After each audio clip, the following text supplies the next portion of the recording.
which was basically I started this blog because I wanted to cover the New York Knicks, and I was really into the Knicks and basketball at the time. And then I submitted my stats to the PR department for the Knicks. And they were like, yeah, you can come. Like, you have enough downloads or views or whatever, so come through. They didn't know I was 15 years old at the time, but I show up to media day, and the reason why I knew I was loved was because my mom took off from work so that she could drive me. And it was like there was no way for me to get to that place. It was like 45 minutes away, but she drove me there and drove me back. And I was just like, wow, like, this is incredible.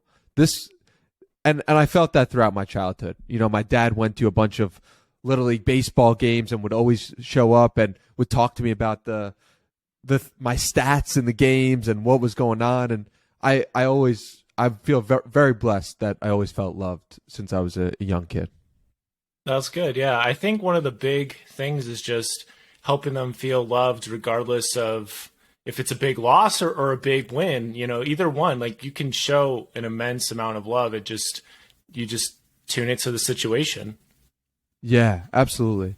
I mean, it's something that I try to figure out is, like, how do I instill the love that my parents gave me to people who don't have it or didn't have it growing up? Like, that to me is one of the essential questions that I think about often. And I don't know the right answer, but I'm always seeking, like, how does somebody come to greater self-acceptance and self-love themselves, especially when they weren't raised in a nice upbringing, or like it was actually a harmful upbringing to their own psyche and to themselves. So, yeah, do you have any idea, like, how we can best translate or give that to people? Like, what was your own experience with that, with self-love from your parents or childhood? I think one big one was just my parents taught me to love the situation and love it regardless of what happened. So like, there's a talk that somebody from my church gave, and it was basically talked about, like, coming what may and loving it. And I know there's like a Stoic who said, like, very similar thing. And so when I didn't make the basketball team in high school, my mom saw it as an opportunity, and she's like, hey, well, you could be the manager and you could, you know, ride the bus and learn the plays and do the laundry of the players, and you'd be in a better spot to take varsity next year. And she's right.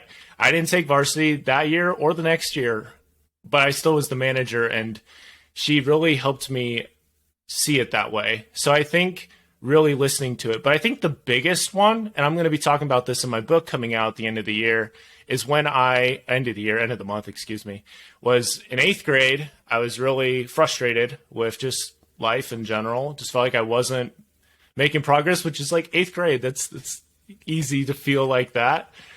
And I told my mom my grievances, and I was like, hey, I don't want to go back to school. And she just listened, and she's like, okay.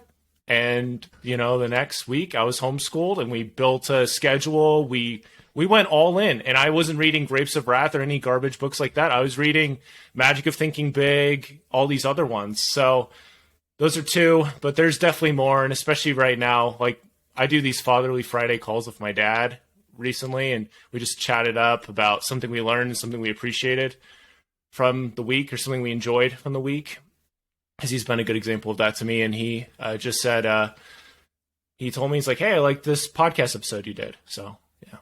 So it sounds like you were filled with a lot of love when you were growing up, but how do you think you translate that to people who didn't have it growing up? I think really just, for me, words of affirmation is a big one for me. So really trying to use words that will lift up and help somebody see themselves in a better light. I always try to see people not as they are at present, but as they may become with heavenly intervention. So that's just kind of a rule I made for myself when I was like 18. So, yeah. Well, how do you think about doing that during a podcast? Because it's not like I could give somebody words of affirmation on a podcast, but I'm trying to instill that sense of love that my parents gave to me to them. So yeah, I'm not necessarily looking for answers, but I'm just constantly thinking, like, how do I do this to the best of my abilities? I think one last thing I'll say is if you're looking at the details of somebody's life and you're paying attention to that, highlight that for them, Yeah. then I think that's another one. But I agree with you. It's like, what are we doing right now? It's like we're basically throwing stuff out there we don't really know. I think it's very just depends on the person. But Yeah, one thing that's super helpful or should be helpful is like thinking about the situations in which someone was unloved in childhood. Like I have this dude Joshua Fields Milburn coming on tomorrow, and I know he dealt with like abusiveness in his childhood, and then now it seems like he's coming from a place of loving himself. So I'll be asking him about it tomorrow, and it's helpful to keep in mind. I look forward to listening to it for sure. For sure.